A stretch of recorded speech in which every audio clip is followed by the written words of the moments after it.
Could Kid be another sun god? While Luffy is based off the sun god Nika, I believe Kid could be based off the sun god Victoria. This will all make a lot more sense once I dive into this, but I already know there's going to be a lot of pushback. It's cliche, it's redundant, it makes Luffy seem less special if there's another sun god. Well, for one, I think there's going to be even more sun gods than just two. But before we even get into that, I will just say it doesn't matter how cliche or redundant it is if it's good writing. So, as with most things when theories are involved, just have faith in Oda and what he could actually come up with. Because I think it's actually very clever once I show all the evidence. But before I dive even deeper into that topic, I want to actually let you know that the reason I'm making this video is to express my appreciation because I recently surpassed 1,000 subscribers. And I wanted to make a video saying thank you, but I know some people may not actually want to see that and they want to hear my ideas and all that stuff. So I figured two birds, one stone. I'm going to tell you something I've been thinking about for a while and also really give a heartfelt thank you and name people and really give dedicated shout outs. So let's go into the theory first, then the thank yous after.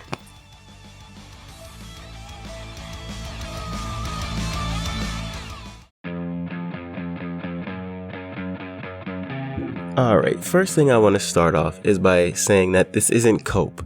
I'm not really a Kid fan.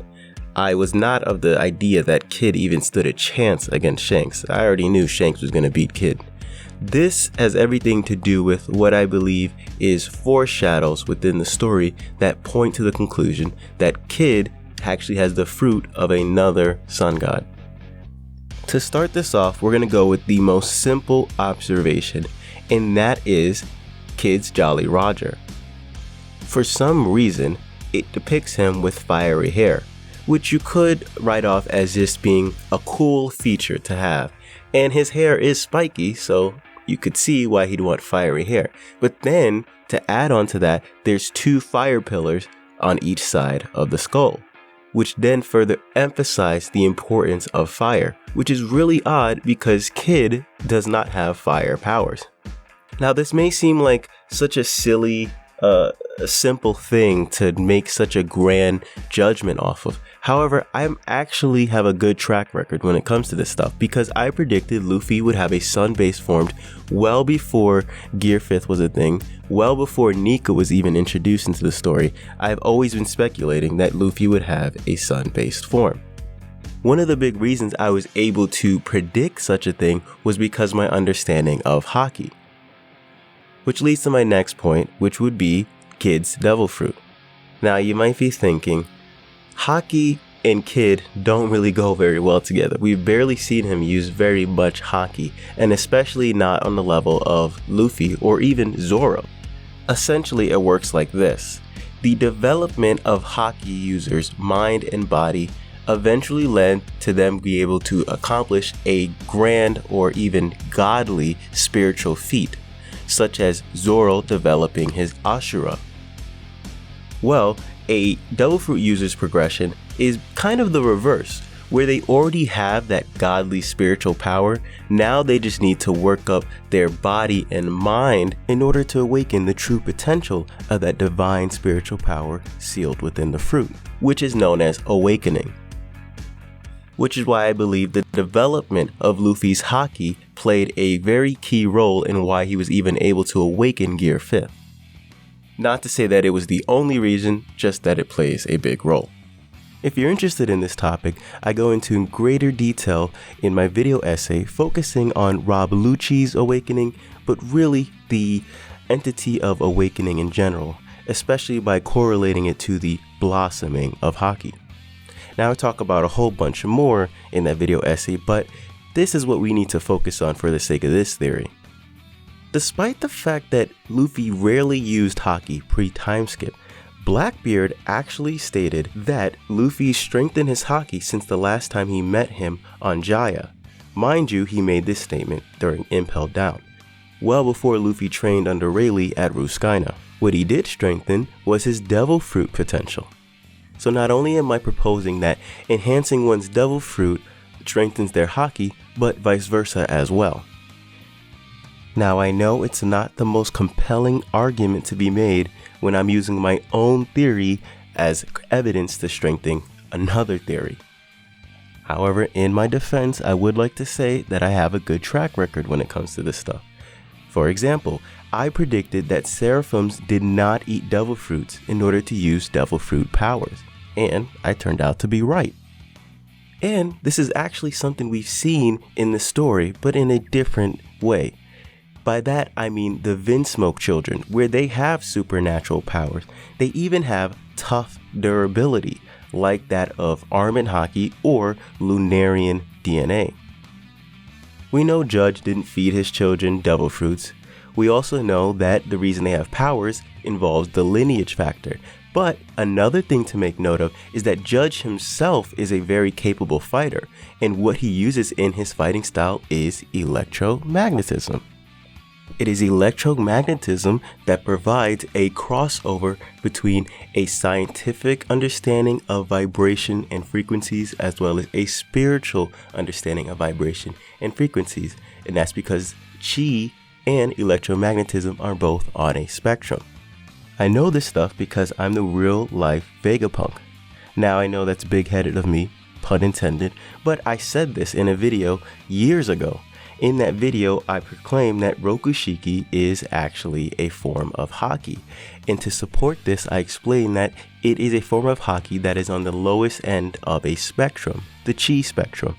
I even went as far as to insinuate that perhaps Luffy was inspired to make Gear 4th by watching Rob Lucci. And what do you know? His awakening form looks a whole lot similar to Luffy's Gear 4th and 5th.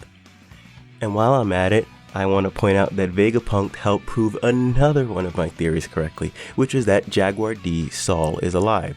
Now I don't just bring this up to brag. Okay, yeah, I bring it up to brag, but I also think it's relevant because it establishes a connection between Vegapunk and Kid.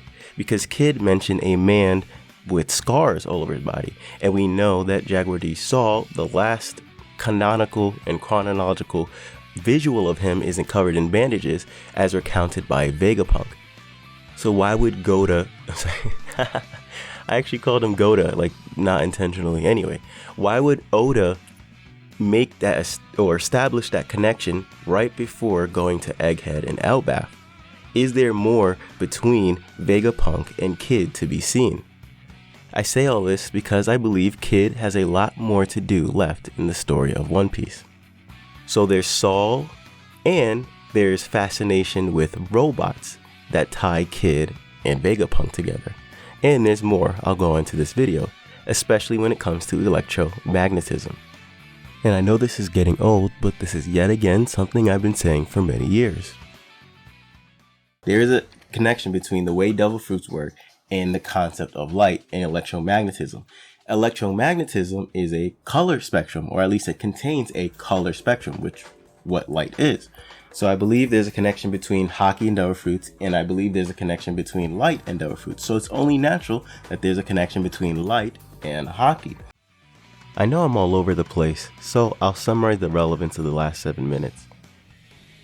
Basically, despite the fact that we've already seen Kid's awakening, I believe he hasn't reached the same level of awakening as Luffy. The idea of a person having partial access to the awakened ability shouldn't be too much of a stretch. Just look at Gear 4th. There's a good chance that has been a partial form of his true awakened appearance. In fact, Luffy calling his form Gears could be a possible hint to the similarity between him and Kid's devil fruit, since gears are what you would expect to be inside of a machine. So then, what sets Luffy apart from Kid? It all comes down to Haki, and I'll explain why. I believe it means the reason he hasn't been able to fully unlock the full potential of his devil fruit despite already having an awakening is because he hasn't strengthened some aspect of Haki enough. It looks like he has a pretty good grasp on armament, at least in terms of granting himself great durability. However, we haven't really seen anything much from him in terms of observation, so perhaps it's his mind that is lacking. And on the surface level, Kid seems like a brute. However, if you look at him as a child, beyond just collecting scrap metal. He's clearly shown an interest in tinkering. I mean, it's pretty obvious him liking a robot is tied to his magnetism and his affinity towards metal. But again, it begs the question, what does this have to do with Haki? Well, I believe that rather than 3 colors of Haki, there are 7 colors of Haki. First of all, the reason I'm saying color is because the proper name of armament Haki is actually Bosushoku no Haki, which means color of armament Haki. That color is a key part of the phrase. However, Oda has never explained why the Hakis are referred to as colors. Well, I think it's because Haki exists on a spectrum, and each color on this spectrum represents a different form of Haki. This exists within science as well, in what's known as the electromagnetic spectrum. Light on the electromagnetic spectrum is the forms of color. This shows a correlation between a scientific understanding of spectrum and a spiritual understanding of spectrum, and how there could possibly be a crossover. And you want to know who's very interested in the concept of light? It is Vegapunk. I believe there is going to be some kind of connection between Vegapunk and Kid. This is all the more prevalent when you factor in how much punk metal is a part of Kid and his crew's aesthetic. His ship is even named Victoria Punk. You see the similarity? V-Punk, Vegapunk, Victoria Punk. I do think there's a lot more to this. So then, this idea of a crossover of science and spirituality is very notable in a man named Tesla, who believed that the key to everything, all things, is vibrations. And the concept of vibrations is the most basic core idea of what electromagnetic spectrum is. So then once again, let's bring this back to Kid's devil fruit. His power is magnetism, but I think the true nature of his power is going to be revealed to be electromagnetism. I think getting in touch with this concept of electricity is the goal of Kid's devil fruit. In fact, this explains why he's able to create a railgun, because it's one thing for him to put the metal components together, but something has to power the railgun. What is the power source? Well, it's most likely electricity formed from his Haki, which should not be a surprise, as we've seen countless times electric bolts emitting from Haki users.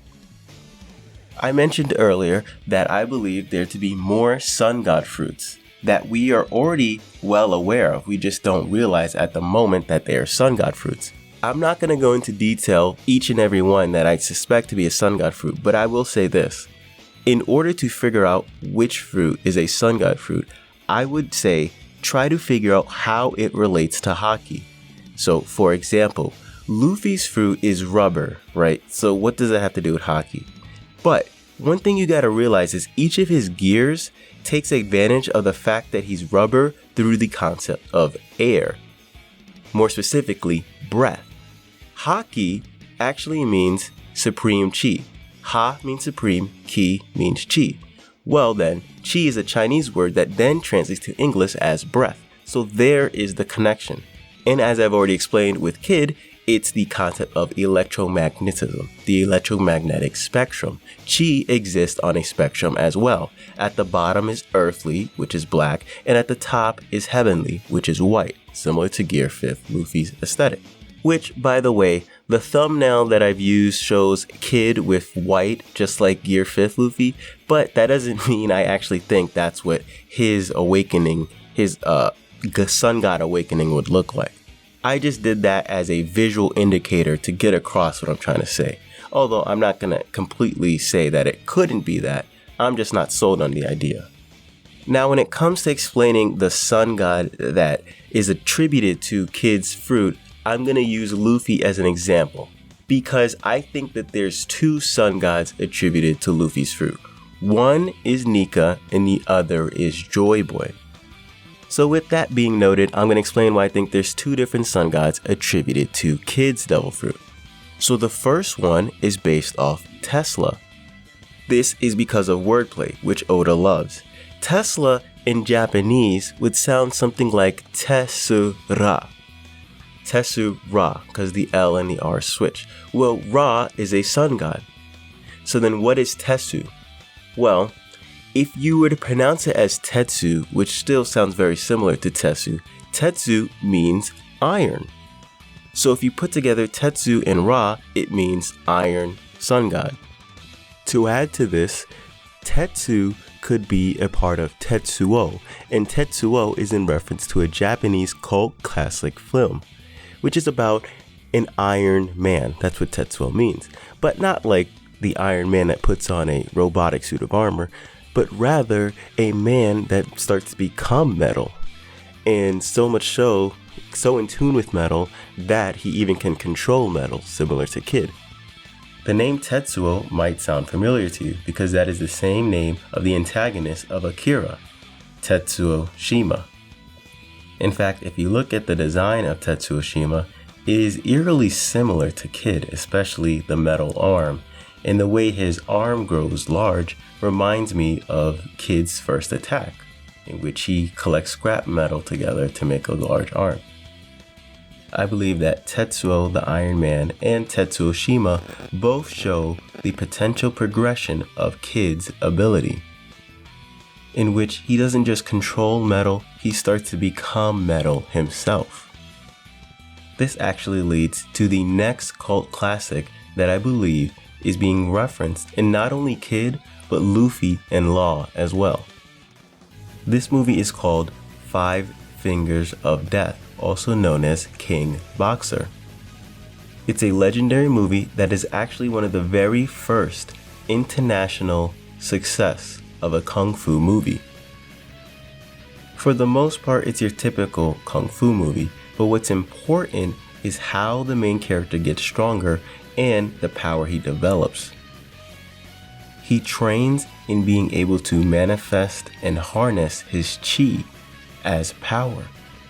And then that power becomes what is known as the Iron Fist. Now, the Iron Fist might sound familiar. That is because there's a character in Marvel known as the Iron Fist, which is based off of 5 Fingers of Death. When the main character of 5 Fingers of Death learns how to use chi and the Iron Fist, his hand begins to glow, and he can now use it as a powerful weapon. He himself is the powerful weapon. As I mentioned earlier, Haki is derived from chi. And I believe that what we are witnessing by seeing Law, Luffy, and Kid become stronger is them becoming more in tune with Haki. By that, I don't just mean strengthening their Haki, but mastery of Haki. You see, Kid is a brute force type of guy. Even though we've established he does have some intelligence and interest in machinery and whatnot, for the most part, when it really comes down to it, he just likes to beat up his opponent with brute force. We saw it versus Kaido, in which all the other guys were doing internal damage while he was just like, oh, I'm gonna just crush you as great as I can. Which really wouldn't have worked out in his favor if he fought Kaido alone instead of Luffy. Even against Big Mom, when he used the railgun, at the end of the day, how much damage was he truly doing? If you ask me, I think Law was doing more damage from the inside. Why I think Luffy and Kid resonate so much with this movie, well, just look at the English name of the movie. It's known as King Boxer because it's his fists that are strongest. And we know that Luffy and Kid love to use their fists when fighting. They empower their fists. They become human weapons through Haki. The concept of using power to become stronger was introduced through Rokushiki, which I believe to be Haki. The idea of it being a martial art, or at least a more traditional martial art, was shown to us through Iron Body Kung Fu. Just the name Iron Body Kung Fu makes me think that it's perfect for someone like Kid. He needs to learn more than just brute strength, but actual grace and finesse, and ways to go about his battles a lot smarter, a lot smoothly. I believe he has the physical aspects of Haki covered very well, but it's the mental and spiritual that he is lacking. While I do believe he has a very powerful spirit, the case is the railgun. I believe he's powering it with his spirit, and it looked like a very powerful blast. So clearly, his spirit is strong, but I don't believe he's in touch enough with his own spirit. If it is his spirit that powers his devil fruit, well then how can he become one with his devil fruit powers if he isn't even in touch with his own self? I believe there are tiers to awakening. I have a whole video on this in my video essay on awakenings, in which I say that there's fully true awakening and then there's sub-awakening. I believe that even Luffy isn't fully awakened. I actually released videos a while ago on how I think the progression of Luffy's Gear 5th would be, in which he becomes in touch with Chi both internally and externally. Chi means breath. There's the breath in and there's the breath out. I'll make a video again one day updating this as to how I believe this will lead to Gear 6, but this video is about Kid.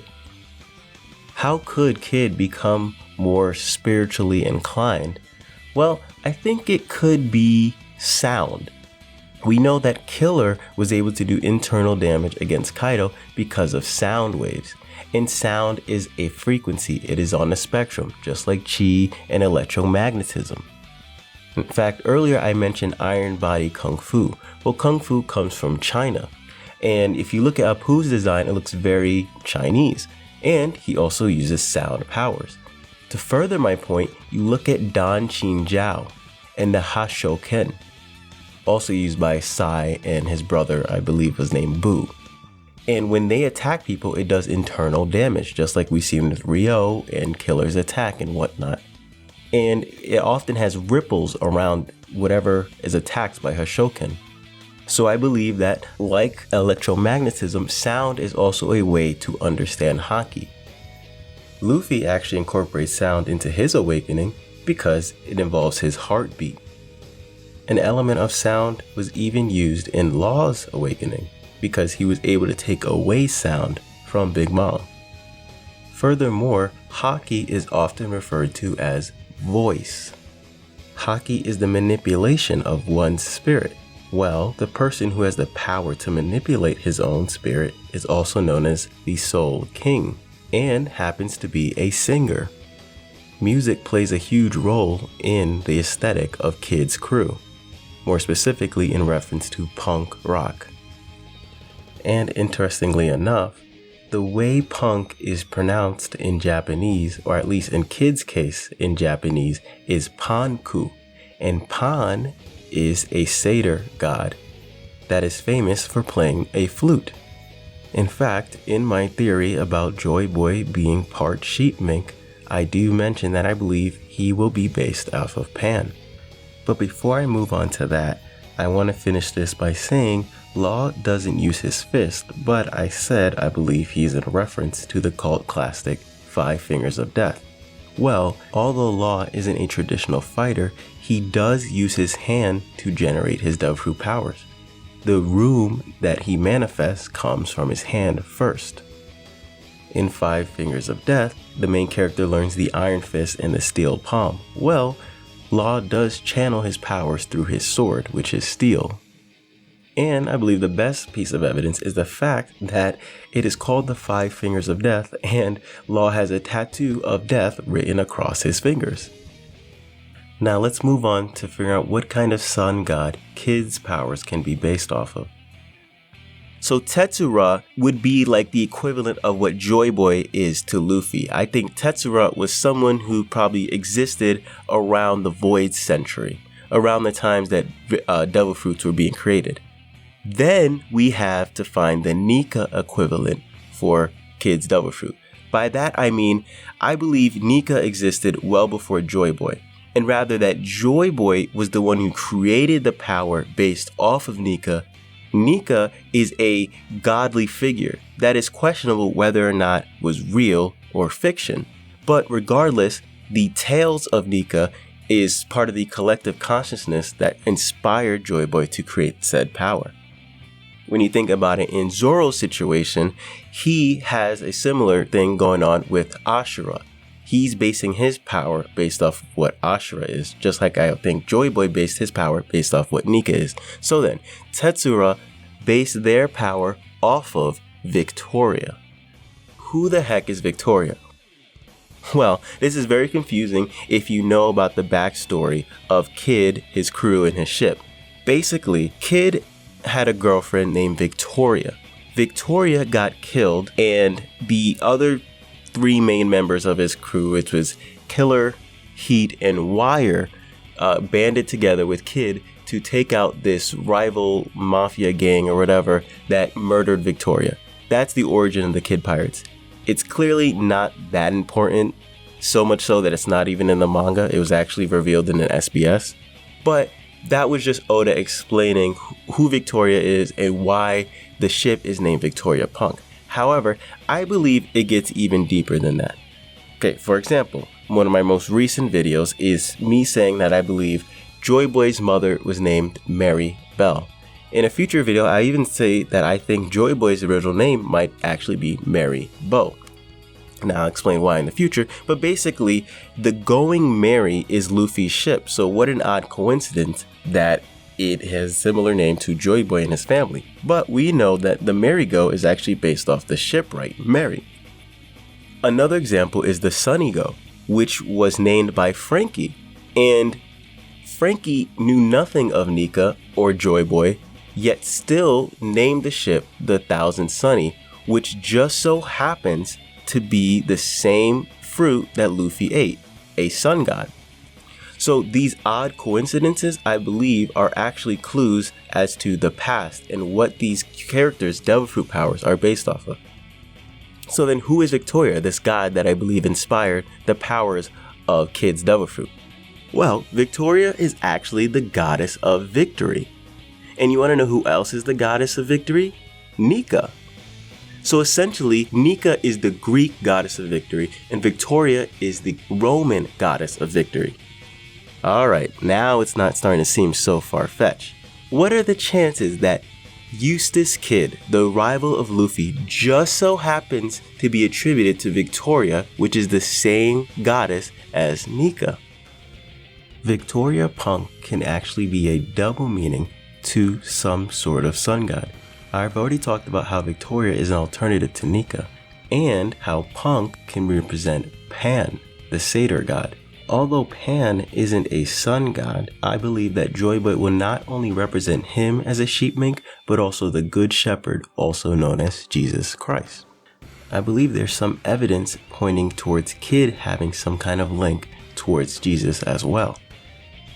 In his fight against Kaido, he used a move known as Punk Rotten, and on the back of it was a cross. And not just any cross, but a cross with what is known as the ram's horn on each ends. Shout out to Sozo for being the first to notice this, a link to his video in the description. Even more evidence of this is the fact that one of the earliest showings of Kid is him crucifying other people. Now you might be wondering, isn't Jesus the one that is crucified? Well, the Jesus position is already filled by JoyBoy, so perhaps whoever's power that which Kid's devil fruit power derives from is actually the opposing force of JoyBoy, aka the Jesus representative. This would make perfect sense as Luffy and Kid are rivals. The implication this has for the rivalry between Luffy and Kid go a lot deeper than just gods competing for the title of victory. If Luffy and JoyBoy represent Jesus, it makes sense why they would also be tied to a Greek god, as the name Jesus is actually of Greek origin. On the flip side, Victoria being Roman goes perfectly with the idea of opposing JoyBoy/Jesus. Even before Jesus was born, he had already made enemy of the Romans. The king of the Romans was told that a baby would be born that is destined to dethrone him. So he went around trying to kill as many babies to stop this prophecy. Basically like what happened to Ace. They weren't victorious in killing baby Jesus, however, later on in life, he was crucified by the Romans. So yeah, all in all, the fact that Kid's ship is named after Victoria just tells me there's going to be a whole lot more in the future. So I think I explained enough of why I think that Kid could be a potential sun god. I will make a future video explaining who I think Victoria is in the story of One Piece. Not just being the goddess of victory, but evidence to pointing to which character in the story really is this Victoria, as well as who is Nika in the story. I hope you enjoyed that. I know that's not my most comprehensive theory, like the one I just released about Mary, but that's why I have the tinfoil hat on. I'm just spitting out my crazy ideas. But I actually really want to say thank you to everyone that has been supporting my channel, been watching my videos.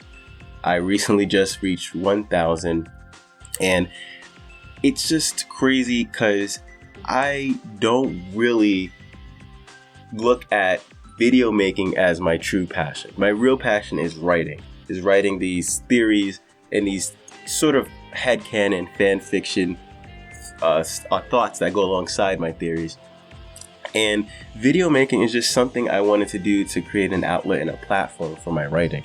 So the fact that people like what I do just means so much, because the truth is I'm not super great at making videos. I don't have the best effects and whatnot, but I just try my best. I try to make something that's entertaining for people, and then they can follow along what I'm writing.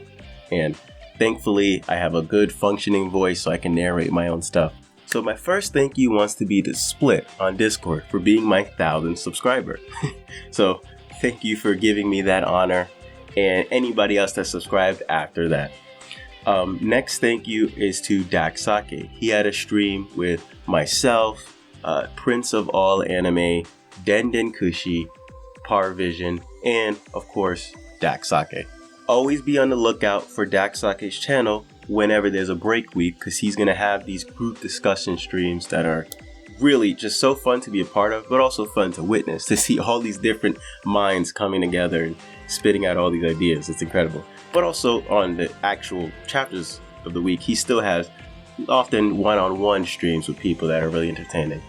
And in that stream, he kept on telling people, hey, he has really close to 1,000 subscribers. Go check out the channel, subscribe. So I really appreciate that, because that was a really big help. Of course, 3 Days Trip. We cannot forget about 3 Days Trip, the GOAT, the real underdog and hero of all of this, because 3 Days Trip is the one in the chat that's like telling people, hey, check out these creators that are in the stream, and was really pushing people to subscribe to my channel. So that's so appreciated. Thank you, 3 Days. Next person I want to thank is Sean the Blunt God. He's had me on twice for these group discussion streams known as the Cross Guild. And those are, it's even more people than the DAX stream. Like how he moderates that is beyond me. He's so great at just getting people together and having the discussions, having like 9, sometimes more people all at once. I could never do it. It would be a nightmare for me, but he just has that talent. So thank you so much for having me on those group discussion streams, because whenever I join that, it inspires me. You know, it gets me out of my own shell and just doing my own things. Because sometimes when I do my own things, I get a little numb. I get a little unsure of myself, the direction I want to take my channel and whatnot. And to be with other people and get that live feedback really rekindles something in me, and it helps me keep on going. So thank you to everyone that supports me. Thank you to the other creators that help motivate me. And I could even shout out some specific people. Mr. Bushido, who constantly reaches out to me on Discord, sharing ideas, asking me for my own ideas. That's someone who motivates me a lot, keeps me fresh within the atmosphere of the One Piece community, you know, letting me know of other people's channels. Like Mr. Bushido is so awesome because he shares with me other people's theories that I might not be aware of, and I check it out. And so he's doing so much service to so many different creators. Mr. Bushido is just awesome. I know so many other creators know him. So some other people I would want to thank is on another platform, Messenger of all places. I've had people reach out to me because of my channels. Amir and Amin. I'm not going to say your guys' last names because I don't know if you're comfortable with that, but there's people that reach out to me on various different platforms that ask me about, you know, oh, I really liked your channel. What do you think of this idea? What do you think of that idea? I'm so open to other people. If you want to go beyond just the comment section, reach out to me, whether it's social media or even my email. All that stuff is in my description. Talk to me. I'm always willing to talk to people. I might not get back to you right away, but just talk to me and I'll give you feedback. I have this encyclopedia in my head. I have so many different chapters logged in here. So I might have some piece of information to help strengthen your theory. Just reach out to me and I'll get back to you at some point. I always get back to people.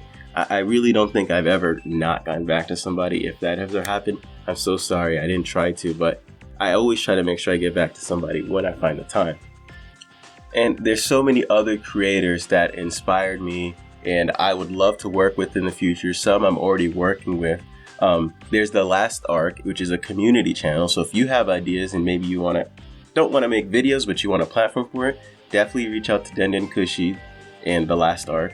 But Polypede works, great theorist, comes out with content every day through shorts, comes out with very great videos.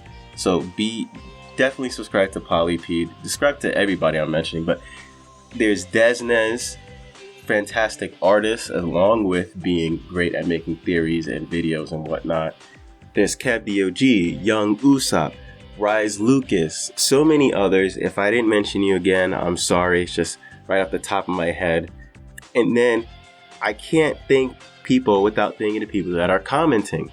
I mean, there's so many different viewers and I wish I knew every single one. But if you comment, then I definitely know you. Of the people that comment on my channel are people that also create content, such as Adam Jin Rakai. Great artist again, great theories, amazing ideas. Check out his book on Patreon. It's free. Just go check it out. Please, go do that. You don't have to pay, just pay attention. Then we have Sozo. Sozo has been commenting on my channel earlier than really most people on anything. Like even before I was making One Piece, I was doing Naruto videos as well, and he was commenting then. He's been like one of my day ones. It's incredible how long he's been following me. We have Yakir Chernin. I hope I'm pronouncing that correctly, but I'm pretty sure Yakir has commented more than anybody on my channel. Like constantly keeping up what I have going on. Whenever I see his name, I'm just like delighted to see. Again, like just breaking the record, keep on commenting, asking the great questions. You know, if you just say, hey, great video, I appreciate that. But what I like even more so is the questions. And Yukir always has great questions about, what do you think this means for the future? Or I like that. What about this? Whatnot. Elson Jackson, I believe, at the top of my head again, sorry. Elson. There's Always on the Move. I remember AAA9. There's so many different usernames I constantly see. And even if you only want to comment very sparingly, whatever, comment from the heart. Comment when you really feel like it. And it'll be very well received. Especially the longer the comment, the better. Because I love reading what you guys have to say. And I'm always going to try my best to respond. I have so many different things I want to do for the future. A bit of a direction shift. It's hard to say I'm changing the direction of my channel since I never really had direction to begin with, but I want to do less of trying to predict the story or less of trying to say, I think this is the master reveal of whatnot, and more so the allegories and the deeper meaning of concepts such as Haki and devil fruits and relating historical events and eras of the railroad versus eras in the One Piece. Things I think have more substance that are deeper. Yes, it's cool to predict what's going to happen next in the story, but that only has temporary value because once it comes out in the story, it's like, oh yeah, you predicted that. Then it's done. There's nothing really more to say. And also, it can even be sort of bittersweet because what if I spoil the story? It's like it's cool, but there's still, I don't know. I was starting to not feel so right making these type of videos, just trying to predict the future. And also, one of the reasons why I would make those videos is because I wanted to prove something to other people, but also myself, that I'm a great theorist. Which technically, if I want to just prove it to myself, I don't have to release it. But there was something in me where I want other people to see I'm so good at predicting things. And I think I've done enough of showing people I'm good at predicting things that what is there left to prove? I have enough things under my belt that shows, hey, I understand Oda's writing. I understand how this could lead to that and whatnot. And ultimately, what I really want to show is not so much that I'm good at predicting the story, but the deeper level is that I'm good at understanding a writer's intention and what the writer means with their symbolism, with etymology, with all these different things I love to use in my theory crafting. And now I just want to put that mainly into the allegorical, the deep message. What is the moral these authors are trying to teach us? Which is how I started this channel with a series known as Deep Dive. In fact, I've said for a long time on my channel I was going to make a deep dive Doflamingo. I previously already made one for Xemnas, a character from Kingdom Hearts, and Madara, a character from Naruto. And I said I would make one for This is Doflamingo. And it never happened. So it's like at some point I even thought to myself, am I never going to make this? Have I given up on this? But no, I set out to make it. I said I want to make it, and I'm going to make it. And it's going to be even better than if I would have made it in the past. So I could at least take something away from my procrastination, which is that it's going to be an amazing video with an amazing review about why I believe Doflamingo is intrinsically tied to the Will of D. So look forward to that. Thank you so much for watching. Love you. Wait, no, I didn't say that. Actually, no, speaking of love, I gotta shout out the people I love in my life, my family, because they're supportive. My mom is supportive. My dad is supportive. My wife is supportive of my writing and my YouTube.